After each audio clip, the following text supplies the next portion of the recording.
চরমোনাইয়ের কেন্দ্রীয় নেতা বক্তা হাবিবুর রহমান মিসবার বিরুদ্ধে ব্যভিচার, পরকীয়া, প্রতারণার বিয়ে, ভ্রূণ হত্যা ও একসাথে 9 বিয়ে করার অভিযোগ উঠেছে।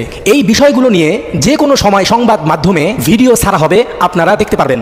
নাইমা জান্নাতের সাথে পরকীয়া করে তার স্বামীর থেকে ভাগিয়ে আনেন শরিয়া আইন প্রতিষ্ঠাকারী চরমোনাই দলের মুরিদ বক্তা হাবিবুর রহমান মিসবাহ। গতকাল সেই নাইমা জান্নাত হাবিবুর রহমান মিসবার অন্যান্য নারীদের সাথে কাটানো অন্তরঙ্গ মুহূর্তের ভিডিও অলরেডি ফেস দ্য পিপলের সাংবাদিকদের কাছে দিয়ে রেখেছেন। তার এক স্ত্রীর সাক্ষাৎকারে দেখা গেল তিনি বারবার জোর দিয়ে বাচ্চা নষ্ট করার অভিযোগ আনছেন, অর্থাৎ যার মানে দাঁড়ায় এই মিসবাহ সাহেব শুধু এনজয় করার জন্য বিয়ে করেন।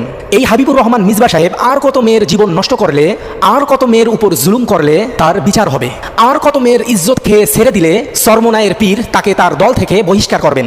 এই হাবিবুর রহমান মিসবাহ আর কত মেয়ের সর্বনাশ করলে তার বিচার আমরা দেখতে পাবো। হাবিবুর রহমান মিসবার মাত্র 9টি বিয়ে সামনে এসেছে, আরও কতগুলো বিয়ে যে গোপন আছে আল্লাহ ভালো জানে। সমস্যা নাই, পুলিশ তাকে গ্রেফতার করতে গেলেই ওয়ারেন্টের কাগজ সাদা হয়ে যাবে, কারণ তিনি চরমোনাইয়ের মুরিদ বলে কথা।